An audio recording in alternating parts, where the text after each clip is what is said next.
Bonjour à tous. Si rien ne change d'ici là, les lauréats des écoles normales supérieures et des écoles normales supérieures de l'enseignement technique ne seront plus directement intégrés dans la fonction publique. C'est ce qui ressort des conclusions de la dernière concertation ministère de l'enseignement supérieur, ministère de la fonction publique relative à l'organisation des concours d'entrée dans ces écoles. Conclusions soumises à l'appréciation du Premier ministre.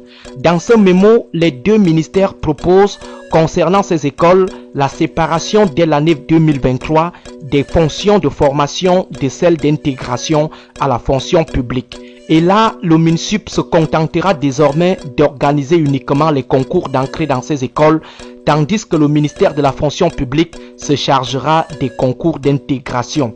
En d'autres termes, dès que vous finissez votre formation à l'école normale ou à l'INSET, vous rentrez désormais au quartier, allez attendre votre éventuelle intégration. Éventuelle parce que l'expérience de former des ENIEJ nous a démontré que vous pouvez même atteindre l'âge de la retraite sans être intégré un jour. Et surtout que comme le note ce projet de mise en demeure des intégrations automatiques, l'État intégrera en fonction des besoins exprimés par le ministère des enseignements secondaires et surtout en fonction des disponibilités budgétaires. Les diplômés des ENIEJ en savent quelque chose, que les futurs candidats aux écoles normales et aux INSET aillent déjà prendre les cours de résilience chez cette désespérée endurcie des ENIEJ. Avec le système des ENIEJ, les écoles sont toujours vides, mais le ministère n'exprime jamais ses besoins à la hauteur de la demande.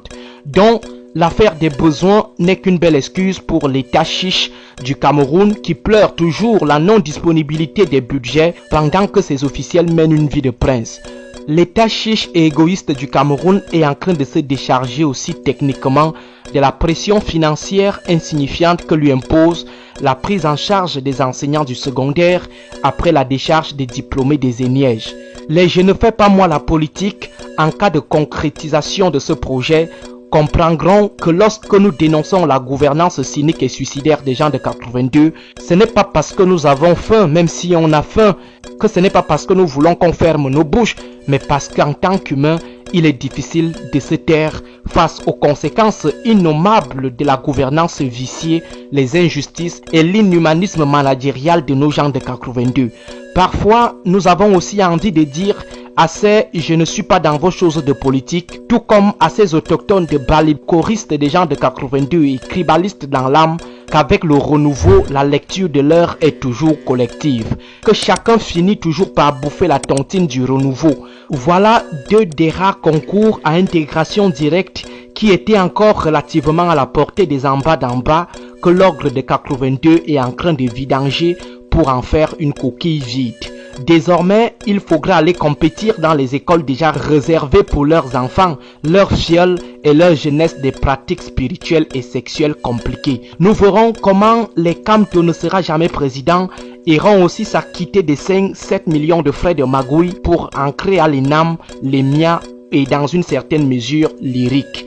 Nous verrons aussi comment ces Camto ne sera jamais président vont s'en sortir avec la double fiscalité de la magouille qu'imposera la nouvelle organisation des écoles normales et des INSET en cas de validation du projet.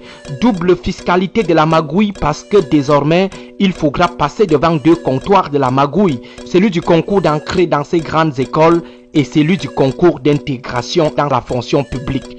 Bref, l'heure sera lue par ceux qui refusent de comprendre que le seul combat qui vaille au Cameroun n'est ni celui des partis politiques ni celui des ethnies, mais le combat entre les en haut d'en haut jouisseurs sans effort et les en bas d'en bas misérables marginalisés torturés par les en haut d'en haut. Que les en bas d'en bas se posent la question de savoir pourquoi les écoles prestigieuses, chasse gardée des enfants des en haut d'en haut, ne connaissent jamais des problèmes d'intégration ou d'aménagement salarial.